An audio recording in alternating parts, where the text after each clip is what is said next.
Americans have been told that the monument was based on an idea crafted and drawn by French sculptor Frederick August Barraud in 1869, and according to some stories, that is partially true. Historical documents prove that Frederick is responsible for the creation of the statue in 1869. However, the initial idea of it is credited to a French abolitionist named Edward René de la Boule, who was the chairman of the French Anti-Slavery Society. Now, this particular portion of the story was later added, well after the third rendition of the watercolor drawing was assembled and established as a life-size lighthouse and placed on the New York Harbor in 1886, so that Americans may assume that the original idea of the statue was all about the abolition of slavery in general, even before arriving on American shores. But that is far from the truth. The best bet to finding truthful information about this story is to turn to the actual location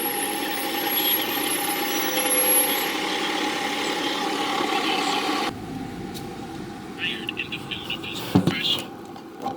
Dirty ass niggas always seem to come by. Departmental Educational Documentation Center, located in his hometown of Colmar, France. Frederick Barraud was born on August 2nd, 1834, to a Protestant family, where he studied designs and paintings as a child, and eventually took architecture courses in Paris during his secondary studies period as a teenager. Although he was primarily known as a young sculptor and statuary, Barraud also produced various photographs, oil paintings, drawings, and watercolors during the early 1850s. According to the French edition of the book called Egypt, French Passion by author Robert Soule in 1855, the Ministry of Public Instruction charged Frederick Barraud with an official mission to Egypt. He leaves for Egypt with fellow European painters John Leon Jerome, Edward Murrer, Leon Belly. You want to know how to profit from the current economic forecast while securing your retirement savings? Want to learn about a simple You're gonna hear a lot of familiar names and stuff. Eugene Deschamps and Narcissi Well, I do. Their mission was to participate in the A lot of study connections. different populations living in Egypt while all studying Egypt's Sound the historical horns. architecture. They were to draw, paint, and take photographs of the interesting things they witnessed during their short visit.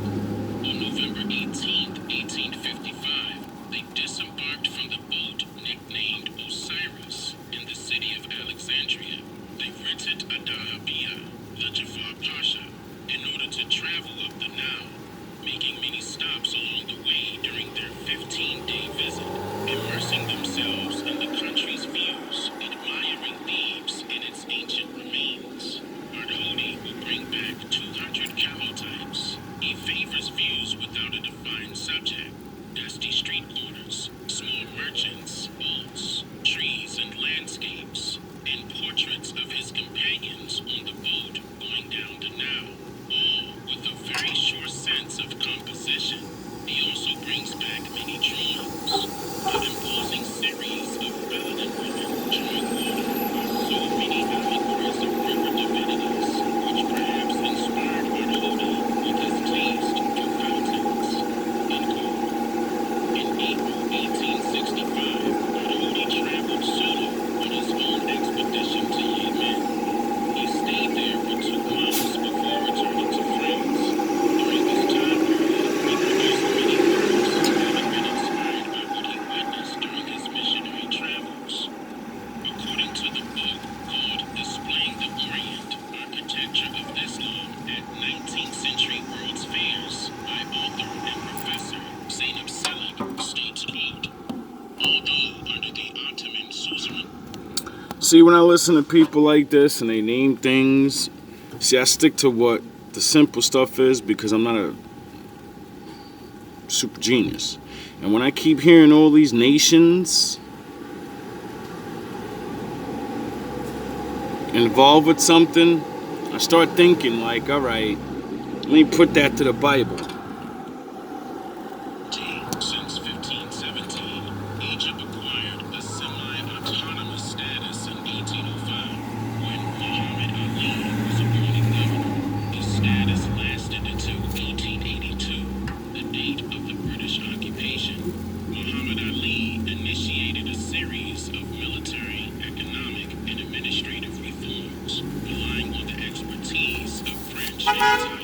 on horns. These reforms were followed by legal and educational transformations and the development of infrastructure, paralleling the changes promoted by the Ottoman rulers in Istanbul.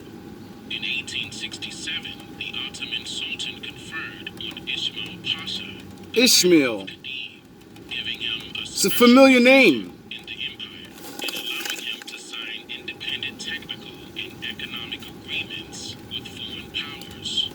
The 1867 Universal Exhibition in Paris Ishmael, huh? by important visits from Khedive Ismail Pasha of Egypt. But with the goals in visiting this exposition, Ismail Pasha pursued a Western model of progress and wanted to be recognized for his institutional reforms to European models, a goal reflected most dramatically in the physical transformation of Cairo. The city building in Cairo was comprehensive. A new quarter of Cairo, named Ismailiyah after the Ismail Pasha, extended the city to the west with a design that superposed a pattern of radical streets on a grid. Long avenues ended in squares or round points. Monuments and buildings defined the ends of vistas.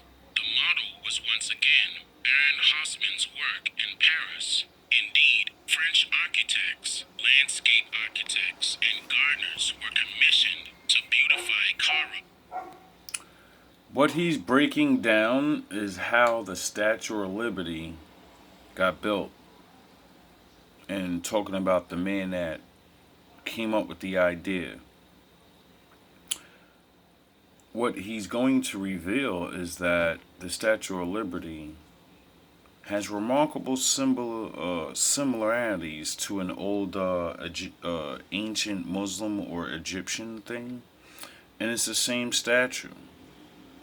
Someone holding a lamp, a light, the flame or whatever, with the crown on their head, with the thing, everything, the robe, everything. And me myself, looked into the Statue of Liberty and stuff too, and I found that it goes back also to like Rome, like that was their thing, and they called it the light bearer. My father called somebody the light bearer too. For Ismail Pasha, who had lived in France, the expedition was an occasion to catch up with the social and physical transformation of Paris. End quote. Now, at the 1867 Universal Exhibition, Egypt ruler Ismail Pasha took the unprecedented step to interview European sculptors for the purpose of placing monumental sculptures on the new streets of central Cairo. Upon his return to France, Frederick Bartholdi was commissioned to sculpt a statue of John Francis Champollion, an Egyptologist who was said to have deciphered the hieroglyphs on the Rosetta Stone. This statue was displayed in the Egyptian Pavilion at the 1867 Exposition Universal in Paris, where the Viceroy of Egypt, Ismail Pasha, was impressed with the statue and praised Bartholdi for his works. He entrusted Bartholdi with the creation of a monument to be placed on the northern side of the Suez Canal in Port Said, so the inauguration was scheduled for the end of 1869. Now, what's important to note here is how this particular part of the story was said to remain confidential, and that Americans must create their own version of the monument's backstory. Continuing on, Bartholdi hoped to build a colossal statue for an immense lighthouse as a personification of Egypt. It was to be a towering female fella dressed in Islamic-style clothing, holding up high a torch in one hand that would light up the entrance of the Suez Canal at dark. It was to be known as Liberty Enlightening the Orient, or Egypt Enlightening the Orient, referencing the progress of Egypt, which I will break down even further here in a minute. In a book called The Statue of Liberty, A Transatlantic Story, Icons of America, author Edward Berenson mentioned that, quote, Bartholdi produced a series of drawings in which the proposed statue began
crowds of incoming immigrants from Europe toward the safest route possible when entering their new world by following the light that's projecting from the statue lighthouse. Also, it was noted that Arhodi. Isn't it strange that they refer to this big landmass as a whole new world? So would that mean each big landmass is its own world? Because there's different people and different rules, and that means you're fucking aliens to each other until you actually combined and know each other?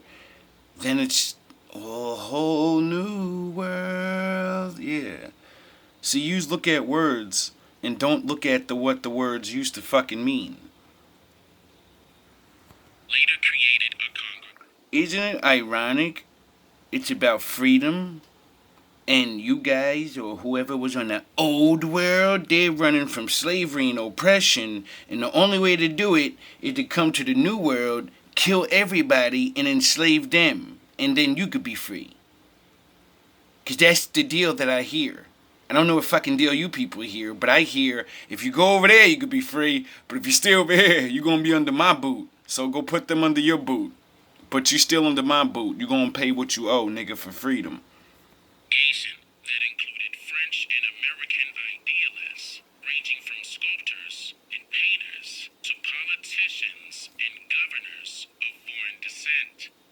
The congregation was officially called the Franco-American Union and was established in 1875, 4 years after his initial visit to America. Never heard of In that. its entirety, this congregation was a group of Freemasons that elected No wonder. popular French writer Edward René de la Boule as its president in 1875 due to his background in writing elegant poetry and informative articles for newspapers in France, adding his anti-slavery approach within his writing and speeches, which garnered the minds of the French and other European people who have suffered from intense poor living conditions as peasants under their government's rulership. So, La Boule was considered a prominent figure amongst the French and other Europeans, and even the newly made Americans of foreign descent. Electing him as the president of the Franco-American Union was a perfect fit for gaining the attention and the hearts and minds of the United States government in hopes of accepting Frederick Bartholdi's original idea planned for Egypt, but reconstructing it in order to match the agenda of the newly established American Constitution of 1871. See there?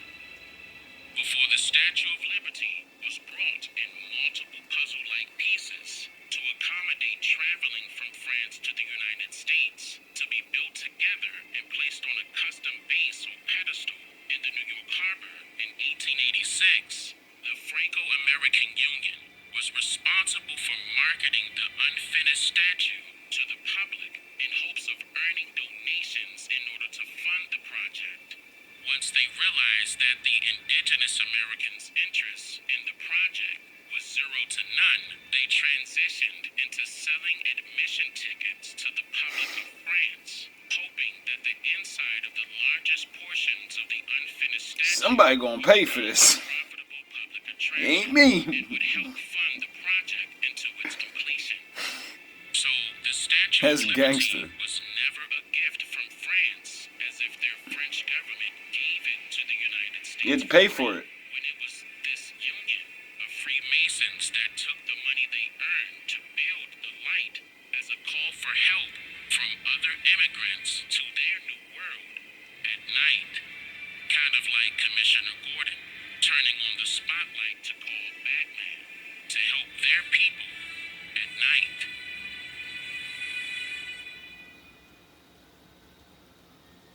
Batman, eh? The initial descriptive meaning of the statue read, Liberty enlightening the Orient. Alright, I don't want to disrespect the fellow chief. Big dog. Big dog. Dean Callaway. I don't want to disrespect God and just play his whole video. So, you know what I mean? If y'all want to see the rest of that video and hear his insight and the rest of like that was just the end. That was series on TikTok. Getting to the end. We all know once you get near the end, you know, that's when you're gonna start seeing that real stuff. So I suggest y'all go to my community section, and you know, you may have not been able to hear a lot of things that he was saying. You know, you'll be able to hear everything, and you can see the ending and get his opinion on things, cause you know his opinion's his opinion, my opinion's my opinion, and blah blah blah blah blah blah. And that's why I like him, cause he ain't about giving his opinion. He finds things that are in books and you know people know is the truth, and then he puts the pieces together and says, all right, what's all these things mean? If they're saying all this stuff, Feel confident heading back to school. The if all fresh these haircut things- at Grapewood. if all these things seem to point to certain things, maybe you should take a look into it, you know what I mean? And this is not to diss all Masons or whatever, because like I believe in yin and yang. That means, like what I said before, bad people infiltrate good things and then fucking do what they want with the power of it. So, you know, to me there's always a good and bad side on everybody. Or maybe there isn't. I'm not God, I don't know. I don't know everybody. I don't know exactly what's going on. What I do know is I was told things mean this, what is right in my face is this, and then I was shown other things by looking it up, and what I see in my face every day starts to not look like what I thought I was looking at. As I looked up many different people like him that, you know, learn things, I learned that the Statue of Liberty is a man. But like you heard what he said, a woman fella. What's a woman fella? You know what that is. I showed you in the last video with the ancient cult and how that nothing's new under the sun, and that dude's been chopping off their phallus since the beginning. Don't you understand? It's the ultimate mockery of the Lord. You take one of his greatest possessions of giving life and you say, I don't want that anymore. I don't want it. I'm this now. You made me this, but I'm this. Because I feel that way.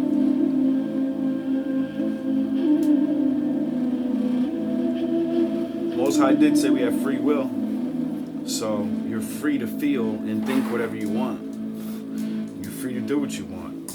I'm not the preacher reverend guy that's here to blast people and say, oh, you did sin, you're bad, you're just wicked, listen, man, I've done sin. I do sin. That's what the Bible said all man's always gonna do. And that we have to fight against it as best we can. And not try to fully indulge in all sins. That's why I have mercy and don't run my mouth about like gay people, like a lot of other people do. They just blast them. You're all destined for hell, and you're fucking this, and you're that. And well, my father said you don't know who's destined for hell, and if you say that, then more than likely you're destined for hell. The Bible literally talks like this. Like no man's supposed to tell anybody you're definitely going to the pit. That's not what the book says. The book says the Father is the only one that gets to judge. Meaning, he understands the confusion that people are going through. He understands that we're just men. And in the awesome scheme of things of knowledge and the things we're up against, they are fucking ultimate geniuses, not the people. the spirits were up against. See, that book said we're not really fighting against each other. We're fighting against spirits and principalities in high places. And I keep showing you that everything I show is connected to spirits. Everything, if y'all haven't fucking got it by watching my videos, everyone that preaches the Bible don't talk about spirits and shit. And then when they do, you gotta come to my church and I gotta say the blood of Christ, and why prove that fucking Jesus Christ name's not even really his name? So how is that really getting demons off you? I proved that the Bible said a bloodline of people are the only ones that can do that. And then when they initiate your ass into the crew, then you can do it. Alright?